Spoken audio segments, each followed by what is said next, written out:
Bendiciones, hermanos y amigos. Estamos listos para continuar con la serie de Josué el Conquistador. Una vida victoriosa en tiempos difíciles. Gloria al Señor. La semana pasada vimos el capítulo 7 de esta serie importante sobre Josué el Conquistador. Y el Señor le dijo a Josué: desde este día comenzaré a engrandecerte.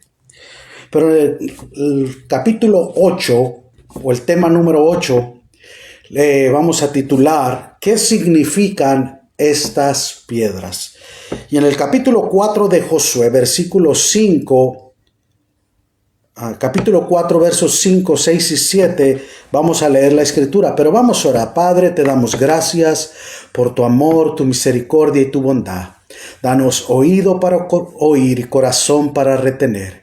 Abre nuestro entendimiento, Señor, y háblanos a través de tu palabra, que es espíritu y es vida, porque tu palabra nunca regresa vacía. Se seca la hierba, se marchita la flor, mas tu palabra permanece para siempre. En el nombre que es sobre todo nombre, en el nombre de Cristo Jesús. Amén. Gloria a Dios. Josué capítulo 4, versículos 5, 6 y 7, dice la escritura: y les dijo Josué: pasad delante del arca de Jehová, vuestro Dios, a la mitad del Jordán, y cada uno de vosotros tome una piedra sobre su hombro, conforme al número de las tribus de los hijos de Israel, para que esto sea señal entre vosotros. Y cuando vuestros hijos preguntaren a sus padres mañana, diciendo: ¿qué significan estas piedras?, le responderéis que las aguas del Jordán fueron divididas delante del arca del pacto de Jehová. Cuando ella pasó el Jordán, las aguas del Jordán se dividieron, y estas piedras servirán de monumento conmemorativo a los hijos de Israel para siempre. ¿Qué significan estas piedras? Todos tenemos lugares, monumentos, cosas que simbolizan algo como un testimonio, como una evidencia. Por ejemplo, vivimos en estos días que acaba de pasar, el Día de Muertos. Por ejemplo, una tumba significa o simboliza para muchos recuerdos de un ser que fue sepultado ahí, sus restos, que sabemos que no está ahí, pero esa tumba nos recuerda que ahí depositaron los últimos restos de ese ser querido, y simboliza y trae a la memoria recuerdos bonitos cuando uno va a ese lugar. Es como un monumento. Ese monumento representa la historia de una persona que fue benevolente, de edificación, de bendición para una nación, para una ciudad. ¿Qué significan estas piedras? El Señor le dijo que iban a servir como señal y monumento de que Jehová había abierto las aguas del Jordán, como un recordatorio. Las piedras simbolizan un recordatorio, y nosotros tenemos que recordarnos para que no se nos olvide de dónde Dios nos ha traído. En el libro de Deuteronomio, el Señor le dice al pueblo de Israel: cuando entres a la tierra prometida y edifiques casas y siembres viñas y vivas en ellas y bebas vino y comas bien, no se te olvide de dónde te ha traído el Señor Jehová tu Dios. Entonces, un recordatorio. Las piedras es un recordatorio a no olvidarnos del favor, de la bendición, de la benevolencia del Señor. En el capítulo 4 vemos que un total de 40,000 hombres, soldados listos para la guerra, habían subido a la llanura de Jericó. Ese día Josué fue engrandecido por Dios y respetado por el pueblo, llevando las sandalias o el calzado de Moisés. Qué importante es tener el respaldo de Dios, porque a veces decimos el proverbio popular que dice: le quedaron muy grandes los zapatos o le quedó muy grande el saco. Y probablemente es verdad, pero la única manera de que nosotros seamos promovidos a otro nivel tiene que ver con la gracia, el favor y la manifestación de Dios. Que Dios sea el que te lleve al siguiente nivel. En el capítulo 4, verso 20 al 24, dice que ahí se levantó el monumento recordatorio de 12, del cruce del Jordán con las 12 piedras. Primero, Dios le da una orden a Josué y Josué al pueblo de Israel. En el verso 5 dice: y les dijo Josué: pasad delante del arca de Jehová vuestro Dios a la mitad del Jordán, y cada uno de vosotros tome una piedra sobre su hombro conforme al número de las tribus de los hijos de Israel. Primeramente, Dios da instrucción. Dios no nos envía a lo loco, no. Él dice a los príncipes, a los líderes principales de cada tribu, que tienen que agarrar una piedra. Y en el verso 7 y 8 del capítulo 3, el Señor le dice a Josué: desde este día comenzaré a engrandecerte. Hoy empieza el favor de Dios para tu vida, el favor de Dios para tu ministerio, el favor de Dios para tu trabajo, para tu iglesia, para tu matrimonio. Hay un momento específico donde el favor de Dios, la gracia de Dios se manifiesta y empieza a favorecernos para darnos gracia ante los ojos de los demás. Eso se llama el favor de Dios. Y es lo que le dijo el Señor a Josué: desde este día comenzaré a engrandecerte delante de los ojos de todo Israel, para que entiendan que como estuve con Moisés, estoy contigo. Entonces, las personas siempre van a comparar a los demás. Siempre te van a querer comparar con el jefe. Si eres promovido para otra posición de liderazgo, de supervisor, de jefe, siempre va a haber personas: es que tú no eras como el otro era así, la otra era así, y empezamos a querer generar y comparar a los demás. Pero el Señor dice: así como estuve, voy a estar contigo. No vas a ser igual ni las cosas igual. Cada uno tiene su ADN, cada uno tiene su identidad, y cada uno Dios lo va a promover. Pero no tiene que haber duda de que así como estuve con Moisés, voy a estar contigo. Lo importante es que sepan que Dios está contigo. Y tú pues mandarás a los sacerdotes que lleven el arca del pacto, diciendo: cuando hayáis entrado hasta el borde del agua del Jordán, pararéis en el Jordán. El Señor le da una instrucción específica a los sacerdotes para que suban y entren al Jordán y se detengan. En cuanto pisen el Jordán, el agua, ustedes se tienen que detener y el Jordán se partirá en dos. En el verso 13, mire lo que dice: y les aclaró las instrucciones ya dadas. Cuando las plantas de los pies de los sacerdotes que llevan el arca de Jehová, Señor de toda la tierra, se asienten en las aguas del Jordán, las aguas del Jordán se dividirán, porque las aguas que vienen de arriba se detendrán en un montón. Josué les da la aclaración: en cuanto ustedes pongan los pies en el Jordán se va a partir en dos y se van a detener como en un montón. Va a haber un milagro, el poder sobrenatural. Ahora, Dios había abierto el Mar Rojo. Ahora Dios quería glorificarse y manifestarse con Josué de una manera especial, para que no hubiera duda de que tenían el respaldo de Dios. Si Dios con nosotros, ¿quién puede estar en contra de nosotros? En el capítulo 4, versículo 3 al 5, mire lo que dice la Escritura. Y mandadles diciendo, tomad de aquí del medio del Jordán, del lugar donde están firmes los pies de los sacerdotes, 12 piedras, las cuales pasaréis con vosotros, y levantadlas en el lugar donde habéis de pasar la noche. Ahora, fíjese bien, tomad de aquí, de en medio del Jordán.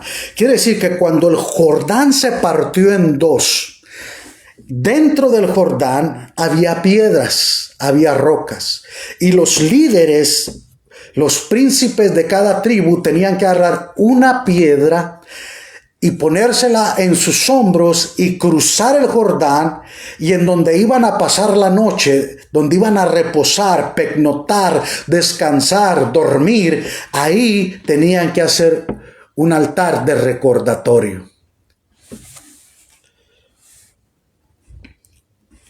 Entonces Josué llamó a los 12 hombres a los cuales él había designado de entre los hijos de Israel, o sea, uno de cada tribu, príncipe, y les dijo Josué, pasad delante del arca de Jehová vosotros, delante de vuestro Dios a la mitad del Jordán, y cada uno de vosotros tome una piedra sobre su hombro conforme al número de las tribus de los hijos de Israel. Ahora imagínense, había 40,000 soldados, hombres de guerra, sin contar mujeres, niños, ancianos. Imagínense cuántas personas no había. Sin embargo, el arca de Dios tenía que llevarse al hombro por los sacerdotes, hombres santos, hombres separados, hombres íntegros. Ahora, los líderes de cada tribu tenían que sentir el peso de una roca, esa era la orden, y llevarla sobre sus hombros. Cada uno, en el libro de Gálatas, nos enseña el apóstol Pablo, dice, cada quien llevará su carga, cada uno es responsable de su alma, cada uno es responsable de su vida. Tenemos limitaciones y cierta responsabilidad con los que nos rodean, pero al fin y al cabo mi Biblia dice que cada uno de nosotros daremos a cuenta a Dios de sí mismo. Yo soy responsable de mi alma, yo soy responsable de mis acciones, yo soy responsable. Entonces cada quien llevará su carga. Podemos ayudarle a alguien a cargar la carga, pero al fin de cuentas, él es responsable de su carga. Y el Señor le quería enseñar a través de Josué y a través de los príncipes que ellos tenían que llevar una carga sobre sus hombros. El sacerdote, 4 levitas tenían que llevar el arca del pacto de madera de acacia cubierta de oro. Pesaba, pero ellos tenían que llevarla. Los líderes tenían que sentir el peso del trabajo pastoral, el trabajo personal, el liderazgo. Qué importante cuando a los hijos se le instruye. Por ejemplo, yo recuerdo cuando era adolescente, uno de mis hermanos mayores era líder de la familia. Y un día me lleva a trabajar con él y me dice, mira, cuando trabajamos el fin de semana, llegó el viernes, día de paga, me dijo, mira, la mitad del cheque se lo voy a dar a mi mamá, a nuestra madre. Ahí comes, ahí se lava, ahí duermes. Por lo tanto, tú tienes que aportar para el hogar, para los gastos del hogar. Él me enseñó ese principio. Después ya me daba el cheque, el salario completo, y yo tenía que separar una cantidad y darle. Entonces él me enseñó, me puso un ejemplo para hacerme resentir la responsabilidad de una madre viuda, de que los hijos teníamos que aportar al hogar donde vivíamos, donde dormíamos. Había luz que pagar, agua que pagar, comida que pagar. Entonces, por lo tanto, teníamos que contribuir. Y esa fue una lección que yo aprendí de llevar una carga. Nuestros hijos le hemos enseñado a pagar ciertos biles para que ellos se hagan responsables para el día de mañana no les sorprenda pagar su aseguranza de carro, pagar su registración, su gasolina, un bill de luz, un bill de internet, ciertos biles. ¿Por qué? Porque ellos tienen que aprender a ser responsables y sentir la carga. Y en la iglesia los líderes y los miembros de la congregación tienen que aprender a llevar las cargas de la iglesia y del pastor. El pastor no es un pulpo que puede hacer todo. El pastor no es el pastor orquesta que puede hacer todo. No, es un trabajo de equipo. Cada quien tiene que llevar una responsabilidad. Y el Señor, a través de Josué, le dijo: diles que tomen una piedra y la pongan sobre su hombro y sientan la carga. Cristo sintió en sus hombros la carga de la cruz. Después vino Simón de Cirene y llevó la carga por Jesús. Pero primero Jesús sintió el peso de la carga. Y todos tenemos que aprender a llevar nuestra propia carga y asumir nuestras propias responsabilidades. Y no echar culpas o cargas a los demás. No, mi papá lo tiene que hacer, mi mamá lo tiene que hacer, mis hijos lo tienen que hacer. Ningún padre está obligado con los hijos, ni ningún hijo está obligado con los padres. Cada uno de nosotros somos responsables de nosotros mismos, de nuestra propia autoestima. Por su agotamiento físico, en el capítulo 53, versículo 5, dice la Escritura: mas él herido fue por nuestras rebeliones, molido por nuestros pecados. El castigo de nuestra paz fue sobre él, y por su llaga fuimos nosotros curados. Nosotros nos descarriamos como ovejas, cada cual pues se apartó por su camino. Está hablando de Jesús en el libro de Isaías 53, 5. Del sacrificio en la cruz del Calvario. Dice: mas Jehová cargó en él el pecado de todos nosotros. Por eso, cuando Jesús estaba en Getsemaní, Getsemaní significa prensa de aceite, prensa de presión. Entonces Jesús, cuando estaba en Getsemaní orando al Padre diciendo: si es posible, pasa de mí esta copa sin que yo la beba, pero que no se haga mi voluntad sino tu voluntad. Jesús estaba experimentando una carga tan pesada, tan fuerte, tan intensa, que dice que sus ondas sudorípidas en su frente se reventaron y se mezclaron con sangre, y sudor y sangre se mezclaron. Si tú nunca has estado en ese lugar, Getsemaní es un lugar alto. En la noche es fresco, es frío. ¿Cómo una persona puede sudar y puede reventárseles las ondas sudorípidas si no es a través de una batalla, de un conflicto, de una lucha tan intensa que estaba sintiendo la carga, no solamente, sino que la carga de la humanidad, del pecado del mundo? Mas Jehová cargó el pecado de todos nosotros en él. Por eso en la cruz del Calvario Jesús llevó el pecado de la humanidad. Por eso era una carga demasiado pesada. Por ti y por mí. La orden: pasen el Jordán y lleven una roca para que sientan la carga.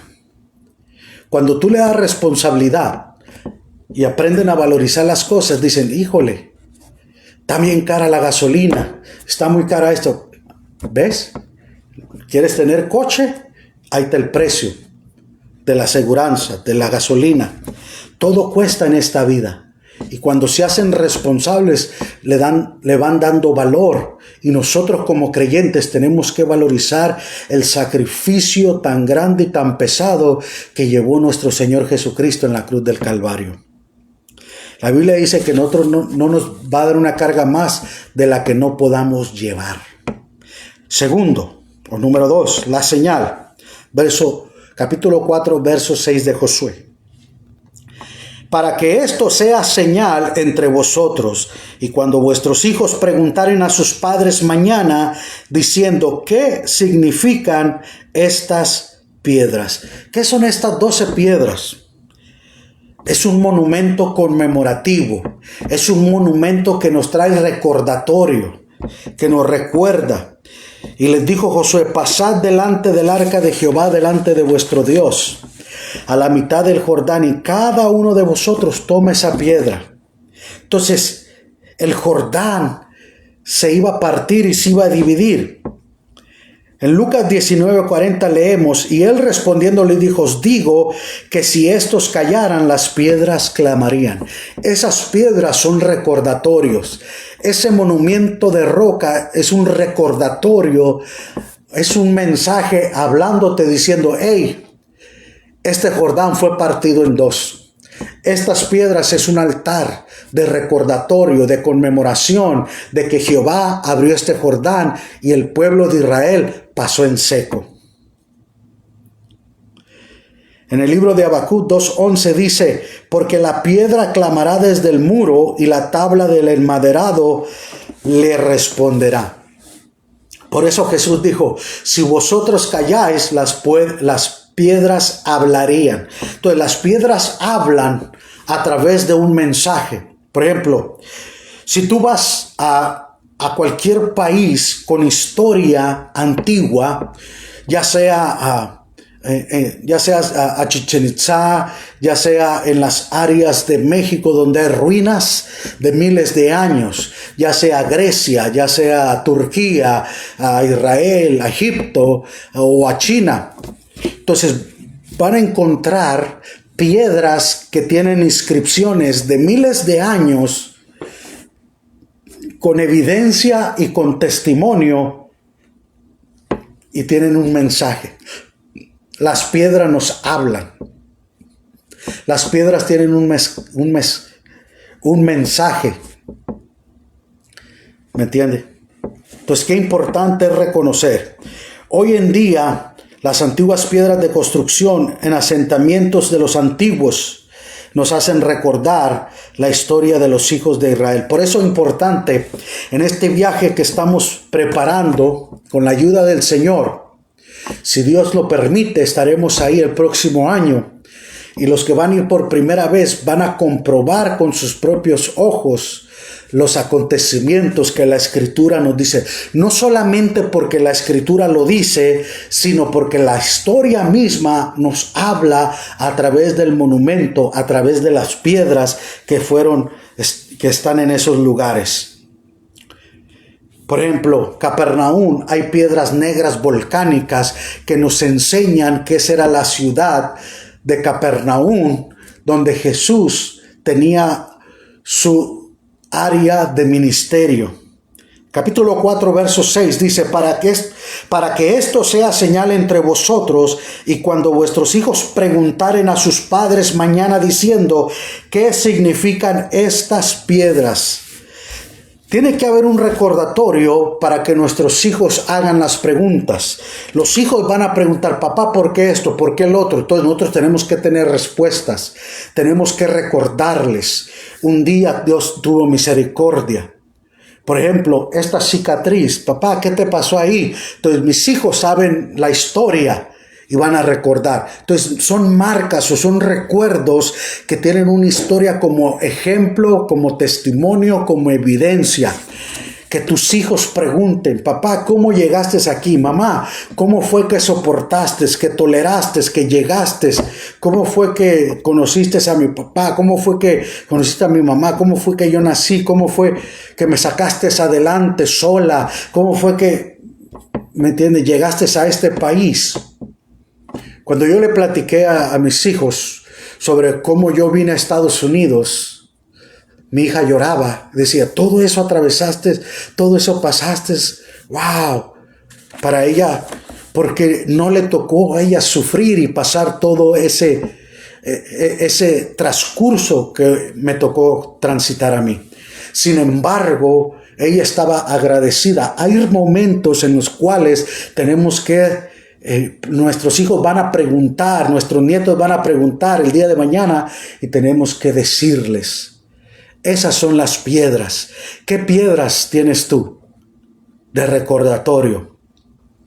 Cuando Jacob iba huyendo de su hermano Esaú porque le robó la primogenitura y lo quería matar, se quedó dormido, cansado en Betel, y cuando dormía, y agarró una piedra de cabecera, y mientras él dormía tiene un sueño, y en ese sueño ve una escalera que sube hasta el cielo, y en el cielo ve que ángeles suben y bajan. Y cuando Jacob despierta del sueño dice: no me había dado cuenta que este lugar es casa de Dios y puerta del cielo. Y agarró la piedra, la limpió y la ungió con aceite. Y las puso ahí, como hizo un altar a Jehová, un monumento, para recordar que en ese momento que él huía de su hermano, que él escapaba por su vida, Dios se le revela, Dios le habla y le dice: no te dejaré hasta que haya hecho contigo lo que te prometí. Entonces es un recordatorio de que Dios está con nosotros, de que Dios, el que empezó la obra en nosotros, la va perfeccionando hasta la venida de Cristo. ¿Qué piedras tienes en tu vida? ¿Qué piedras tienes en un rincón, en un garage o en un escondita que no te acuerdas? Desempólvalas y que te traigan a la memoria los sacrificios, el esfuerzo, la dedicación, los méritos. Y que digas: si estoy en esta casa, es porque un día Dios me ayudó. Esta roca de esfuerzo, de dedicación, de carga, ahora disfruto de la bendición de Jehová. La obediencia. Número 3, la obediencia. Capítulo 4, verso 8 dice: los hijos de Israel lo hicieron así como Josué les mandó. Tomaron 12 piedras de en medio del Jordán, como Jehová lo había dicho a Josué, conforme al número de las tribus de los hijos de Israel, y las pasaron al lugar donde acamparon y se levantaron allí. A muchos Dios les ordena ir a un lugar y van a otro. Qué importante es reconocer la voz y la dirección del Señor. Hay una parábola donde el Señor dice que había 2 hijos, y a uno le dijo: ve, y dijo: no, yo no voy. Y a otro le dijo: ve, y dijo: sí voy, y no fue. Pero el que dijo que no iba a ir, después reflexionó y dijo: no, sí voy a ir, y fue a trabajar. Qué importante es que nosotros, Dios nos dé una dirección y vayamos a un lugar. El Señor le dijo a Jonás: ve a Nínive, y él se fue para Tarsis. Él quiso cambiar de dirección. Él quiso cambiar el polo opuesto. El Señor le dijo: vete al sur. Y él dijo: no, yo me voy al norte. Qué importante es obedecer. A otros el Señor le dijo: quédate aquí. Y no se quedan. Los levantaron allí. Ahí es donde Dios te quiere. Muchas veces gente vuela para lugares donde el Señor le dice: aquí te voy a bendecir, quédate aquí. Los que esperan en Jehová tendrán nuevas fuerzas. Hay tiempo donde tú tienes que quedarte ahí. Hay tiempo donde el Señor te dice: es tiempo de emigrar, es tiempo de marchar. Pero aquí te está yendo bien, hay momentos que tú puedes estar a gusto, confortable, bendecido, pero el Señor dice: tienes que salir de aquí. Y la gente no va a entender: pero ¿cómo? Aquí estás prosperando, aquí estás bendecido. Hay un pastor en Kansas City, Missouri, y este pastor tenía una iglesia próspera, una iglesia bendecida. Y un día el Señor le dijo: deja la iglesia y empieza una nueva de cero. Y él le dijo a su familia, a su esposa, a sus hijos, y le dijo: miren, el Señor me dijo que deje la iglesia y empiece de cero una nueva obra. Los hijos, la esposa le dijeron: papá, ¿estás seguro que Dios te dijo eso? Estoy seguro. Bueno, si Dios te dijo, nosotros te apoyamos. Y él se movió para Kansas City, Missouri, compró una traila móvil, una casa, una mobile home. Y ahí empezó a hacer servicios. Y ahí empezó a ganar almas, a tal grado que ahorita esa iglesia se llama High Hope, así como el restaurante High Hope, ¿verdad? International House of Prayer. Y esa iglesia ha prosperado mucho. Esa iglesia se mantiene 24 horas abierta. A la hora que tú vayas, está un grupo de alabanza tocando. hay predicación, hay ministración, tú puedes ir a orar. Nunca se cierra la iglesia. Siempre está abierta. Por alguien que le dijo, vete allí. Otros les dice, quédate aquí. Y ahí se tienen que quedar para siempre. Pero muchos se van a otro lugar donde Dios nunca los mandó. O se quedan en el lugar donde Dios nunca les dijo que se quedaran. Hay que depositar las piedras sobre las tumbas en memoria de ellos. Cuando tú vas a Israel y estás en el Monte de los Olivos, hay un panteón ahí judío. Y si tú pasas por ahí vas a encontrar piedras. En vez de flores, hay piedras. Porque una piedra es un memorial, un recordatorio a esa persona. Porque ellos dicen, las flores vienen los perros y los animales y se las comen. Pero una piedra es un monumento y es un recordatorio a la persona que falleció, a ese ser querido. Entonces para ellos es un simbolismo muy importante. Por eso, ¿qué significan estas piedras? ¿Qué recordatorio tienes tú? ¿Qué memorias tienes tú para recordar, para agradecer, para alabar, para bendecir y glorificar a Dios? ¿Cuáles son tus memorias? Porque a veces somos de corta duración de memoria o memoria selectiva y se nos olvida. Hay unos que esperan el Día de Acción de Gracias en Estados Unidos para sentarse en la mesa frente a un pavo y darle gracias a Dios, cuando todos los días que nos despertamos debemos de estar agradecidos. Y Señor, gracias por este nuevo día, porque nuevas son tus misericordias cada mañana. Cuando nos vamos a dormir, Señor, gracias porque me diste un nuevo día. Señor, en paz me acostaré y así mismo dormiré, porque solo tú, Señor, me haces vivir confiado. En el capítulo 4, verso 9 del libro de Josué dice, también Josué levantó 12 piedras en medio del Jordán, en el lugar donde estuvieron los pies de los sacerdotes que llevaron el arca del pacto, y ha estado allí hasta el día de hoy. Ahora, no solamente dentro del Jordán pusieron un altar, pero por el agua no se ve. Pero afuera del Jordán hicieron otro altar, doblemente. En el verso 11 dice, cuando todo el pueblo acabó de pasar, también pasó el arca de Jehová y los sacerdotes en presencia del pueblo. Dios estaba, el arca representa la presencia de Dios. Las piedras, el testimonio, el recordatorio del poder sobrenatural de Dios. Dios, mientras el agua se detenía en un montón, los sacerdotes con el arca estaban dentro del Jordán para que el pueblo pasara. Cuando el pueblo terminó de pasar, entonces los sacerdotes con el arca del pacto salieron del Jordán para que el agua volviera a su lugar. La presencia de Dios estuvo delante de ellos, detrás de ellos. Dios abre camino a su pueblo y respalda a su pueblo. El arca es la presencia del Señor, demostrándole, yo abro camino. Yo voy delante de ustedes, pero yo estoy detrás de ustedes. Primero, el arca fue delante para abrir camino. El arca se quedó para que el pueblo cruzara detrás de ellos. Entonces, en toda esta travesía, tanto Dios está delante como atrás. Él nos protege. Por eso nosotros tenemos que confiar en el poder de nuestro Dios. Capítulo 4, versos 12 y 13 dice, también los hijos de Rubén y los hijos de Gad y la media tribu de Manasés pasaron armados delante de los hijos de Israel, según Moisés les había dicho. Como 40,000 hombres armados listos para la guerra pasaron hacia la llanura de Jericó delante de Jehová, listos para la guerra. Estos hombres de la tribu de Rubén y de Gad y la media tribu de Manasés, porque la mitad se quedó acá y la otra se iba a quedar de este lado, pasaron a apoyar, a trabajar, hombro a hombro.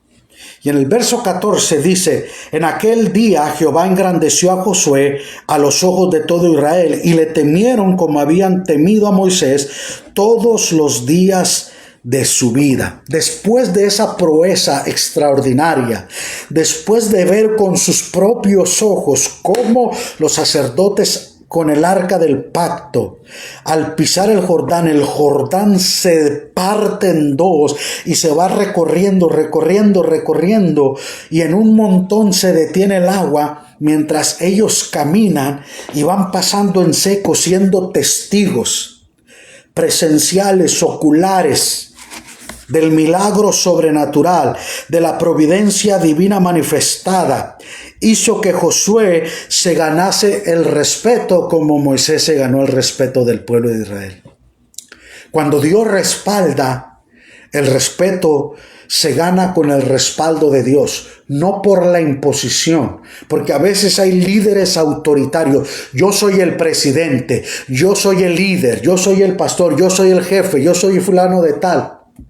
Pero cuando tú demuestras con pruebas, con acciones, la gente va a ser testigo y te ganas el respeto. ¿Cómo? Con trabajo. Amor con amor se paga. Las aguas volvieron a su lugar en el verso 18, corriendo como antes sobre todos sus bordes. Imagínese el pueblo que cruzó. Miles y miles de personas. 500,000 de personas. Vamos a ponerle para ser cautelosos con los que se quedaron de las 2,5 tribus acá. Fueron testigos presenciales. Cuando uno es testigo, en el libro de Daniel, dice, no podemos dejar de decir lo que hemos visto y hemos oído. Es necesario que contemos las maravillas que nuestro Dios ha hecho. Por eso los apóstoles dijeron, no podemos dejar de decir lo que hemos visto y hemos oído. Los apóstoles los golpearon, pero ellos eran testigos del poder de Jesús. Y nosotros somos testigos del poder de Dios. Somos testigos de cómo Dios transformó una vida miserable, de un drogadicto, de una persona perdida, a un siervo de Dios, a un instrumento de Dios, de una persona que era un alcohólico a ser un instrumento de bendición, de una persona que tenía lepra a ser un evangelista de poder. Entonces, yo puedo pasarte todo el día y toda la noche platicando de ejemplos, de testimonios de mi persona y de personas conocidas, hermanos, familiares, gente conocida, compañeros del ministerio, cómo Dios los ha transformado como testimonio del poder de Dios. Verso 24, para que todos los pueblos de la tierra conozcan que la mano de Jehová es poderosa, para que temáis a Jehová vuestro Dios todos los días. Aquí vemos dos cosas bien importantes que el Señor le dice a Josué a través de esta escritura. La obediencia del pueblo de Dios siempre traerá bendición. Primero, para que todos los pueblos de la tierra, todo Jericó a través de Rahab, sabían las maravillas del Dios y ellos estaban temblando del poder de Dios. El rumor se había esparcido. Ahora, dice, con este testimonio, con esta evidencia, cuando vieron los de Jericó, el Jordán, partirse en dos, imagínense, si ya estaban atemorizados, eso los llenó de estupefacto, de un miedo que se podían hacer hasta en los pantalones. Y no solamente eso, dice, para que temáis a Jehová vuestro Dios todos los días, sino para que el mismo pueblo de Israel tuvieran temor reverente, supieran qué clase de Dios honran, sirven, aman y los ama a ellos también. Para que ellos tengan en su memoria y en su corazón la clase de Dios tan grande y tan poderoso que ellos tenían, que era celoso, que era verdadero y que era poderoso. Porque Dios no está para agradarlo. Los milagros no son para impresionar a nadie, ni para que usted, aunque usted no lo crea. No, yo quiero ver para creer, como Tomás. Si no viere, no creeré, no creeré.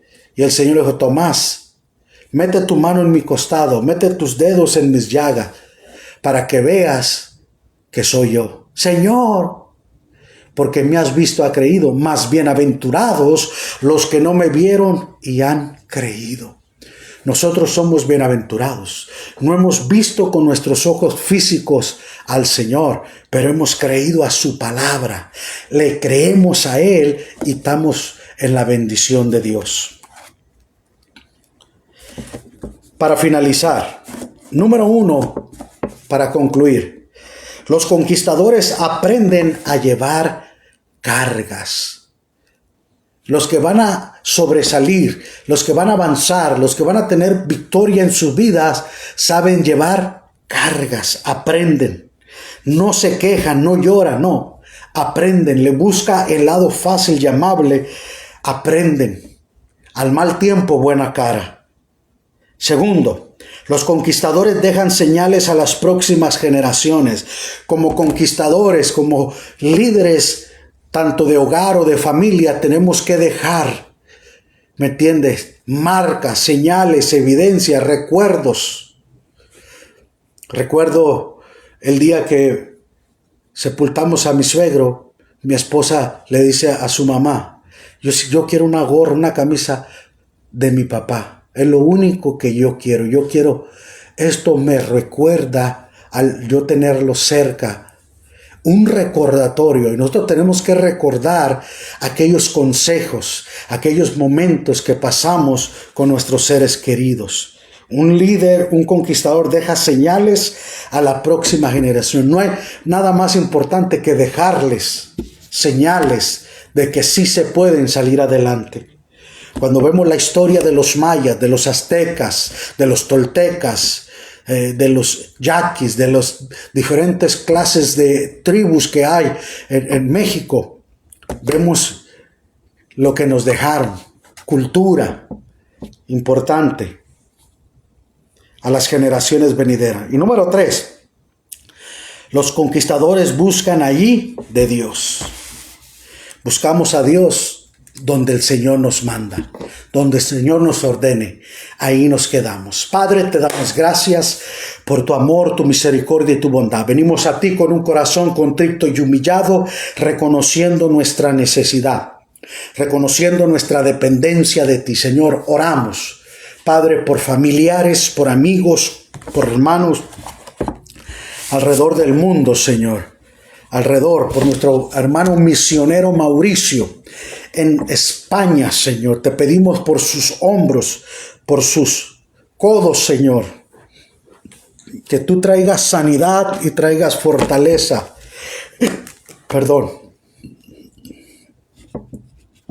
Nuestro hermano misionero Mauricio Quiñones, sanidad, sus hombros, codos. Señor, glorifícate. Trae bálsamo. Envía tu palabra, Señor, hasta España, Señor, en el nombre de Jesús. Por tu llaga, nuestro hermano Mauricio Quiñones es sanado en el nombre de Jesús. Tú enviaste tu palabra y lo sanaste y lo libraste de toda ruina. Padre, oramos por Julio Ramírez en Reno, Señor, en Nevada, Señor, que está hospitalizado. Padre, toca su cuerpo desde la cabeza hasta la planta de los pies. Oramos por Julio Ramírez en el nombre de Jesús. Por Ana María Cerrato, Señor. Padre, sana sus pulmones, Señor. Toda fibrosis sea removida de sus pulmones. Toca su cuerpo desde la cabeza hasta la planta de los pies. Me uno a la familia Cerrato, Señor. Oramos para que tú obres, Señor, hasta Michoacán, México, Señor. Oramos por sanidad completa. Tú enviaste tu palabra y la sanaste y la libraste de la ruina, Señor. Aleluya. En el nombre de Jesús, por nuestro hermano Isidro, Señor. Aleluya. Robles, toca su cuerpo. Sigue obrando, sanando desde la cabeza hasta la planta de los pies. Nuestra hermana Elisa Guzmán, sana su cuerpo en el nombre de Jesús, Señor. Oramos por Patricia Durán, Señor. Sanidad de hígado. Tócalo para tu gloria y para tu honra. Oramos, Señor, por las familias de Laibo, de Manchester, Señor, en el nombre de Jesús, por nuestros hermanos y hermanas de Manchester, por Imelda, por familia, Señor, aleluya, Padre, en el nombre de Jesús, Señor, aleluya, por Rogelio y su esposa Susana, Señor, oramos por los demás hermanos de aquella área, los bendecimos en el nombre de Jesús, por José, por la familia Hernández, por la familia García, la familia Guzmán, la familia Tapia, Tapia, la familia Topete de Laibos, Señor Roble. Oramos por todas las familias, Señor, la familia Reyes, Señor, en el nombre de Jesús, Señor, te damos la gloria. La familia Morales en México, en el nombre de Jesús, Padre, para ti no hay distancia, para ti no hay nada imposible. Extiende tu mano, obra milagros, prodigios y maravillas, en el nombre que es sobre todo nombre, en el nombre de Cristo Jesús, y por tu llaga fuimos nosotros curados. Te damos a ti toda la gloria, toda la honra y toda la alabanza, en el nombre de Cristo Jesús. Amén, amén, amén. Dios les bendiga, los bendecimos en el nombre de Jesús y estamos en victoria. Bendiciones.